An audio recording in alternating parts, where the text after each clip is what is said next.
Press वार्ता में हार्दिक स्वागत अभिनंदन है।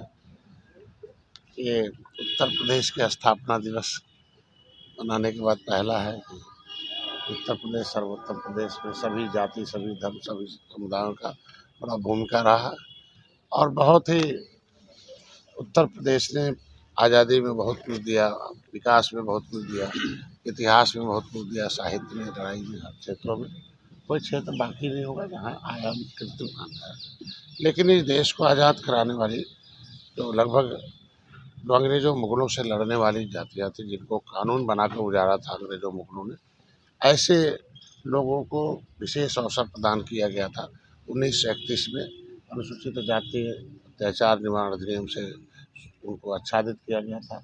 सबसे पहले अधिनियम 1931 में बनी थी और उसमें जनगणना हुई थी उस समय क्रिमिनल कास्ट की, जो जिन जातियों को अंग्रेजों ने कानून बनाकर उजाड़ा था उन्हें अनुसूचित जाति, अनुसूचित जनजाति, सामान्य अनुसूचित जाति की सुविधा केंद्र सरकार के राष्ट्रपति के नोटिफिकेशन, राज्य सरकार के नोटिफिकेशन में। फिर जब मैं आज भारतीय जनता पार्टी के साथ आया तो माननीय योगी जी को धन्यवाद दूंगा कि पहले तो हमारी आवाज़ उठाते रहे जब सांसद थे दिल्ली में, हमेशा कि निषाद अनुसूचित में है। और भारतीय जनता पार्टी के मछुआ विजन में भी था कि ऐसी जातियाँ 14 राज्यों में अनुसूचित में है, यहाँ भी हैं, लेकिन इनका गलती से नाम ओबीसी में पड़ा है। इसका इनके लिए मतलब एक सामाजिक न्याय होना चाहिए।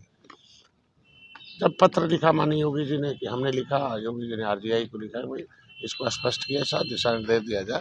ये जातियाँ केवट मल्लाह मझवार अनुसूचित जाति के हकदार हैं सेंसस में 1961।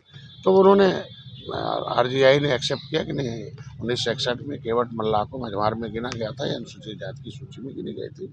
ऐसी जातियों को, क्योंकि आज ये नोडल इसका सामाजिक न्याय मंत्रालय है, उसको दिशा निर्देश जारी करे। अब 2 साल हो गए। तो ऐसे में ऐसी जातियों के लिए हमने आंदोलन हमेशा खड़ा किया और हमेशा इनको जागरूक किया। तो एक किताब लिखा, उसका नाम है जो है मछुआरों को राजनीतिक आरक्षण छीनने वाले धोखेबाजों का पर्दाफाश। तो ऐसी जातियों को फिर से जगाने के लिए और वो किताब घर घर जाए, तो मैंने अभी एक अभियान शुरू की। 75 जिलों का रथ यात्रा निकाला था, सब में लाया जाए, फिर जोश में लाया जाए।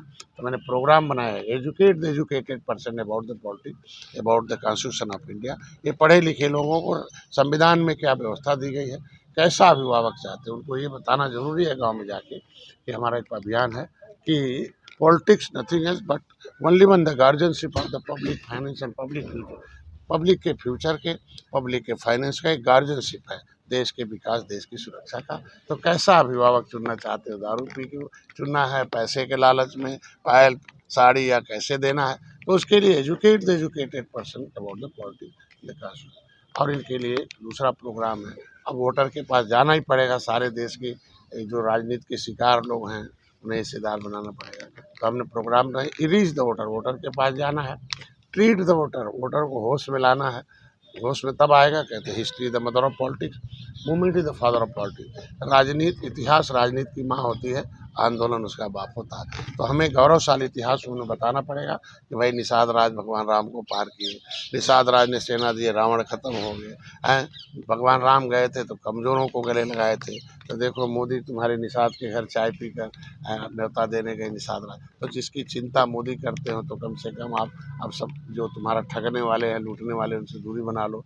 योगी तुम्हारे पत्र लिखते हैं, इकट्ठा हो जाओ। जिस तरीके से अपर कास्ट को 10% महिलाओं ने, 10% अपर कास्ट को दिया, महिलाओं को 33% दिया, तो एक हो जाओ तो आपकी भी समस्या का समाधान। तो इसलिए रीच द वोटर, वोटर के पास जाना, ट्रीट द वोटर, वोटर को होश में लाना है, और फिर उसको टीच द वोटर, वोटर को सही बात बताना है। फिर वो कास्ट द वोटर, वो सही जगह वोट डाल दे, और जब सही जगह वोट डालेगा तो उसकी समस्या का समाधान होगा। और धीरे धीरे आखिर मोदी योगी को लाया तो निश्चित रूप से पहल हो रही है। तो हम चाहते हैं कि भाजपा अपने एजेंडा जो था, इनके जो हमारे 14 राज्यों में हम अनुसूचित हैं, यहाँ भी है, लेकिन हमारा नाम धोखे से ओबीसी में पड़ा हुआ, तो उसका नाम खारिज किया जाए, क्योंकि नोटिफिकेशन है, और नई सूची जारी कर दी जाए। ये हमारे ये डिमांड है। वो 28 तारीख से कुशीनगर से चल के पूरे 75 जिलों में जाएगा। और जहाँ निषाद बाहुल हमारा ज़्यादा है तो जिले पर होगा, पद यात्रा होगा, फिर बाइक रैली से आएंगे, फिर पद यात्रा होगा, फिर रैली होगी, फिर बैठकें होंगी। इसके माध्यम से घर घर, हर गांव में ड्यूटी लगी है चार्ट के हिसाब से, कि जितने भी इस तरीके से गांव के वंचित शोषित लोग हैं उनके आवाज़ जाए। ये हर हाथ में हो संवैधानिक अधिकारों का पर्चा, और घर घर हो जो है अपने आरक्षण की चर्चा बसे।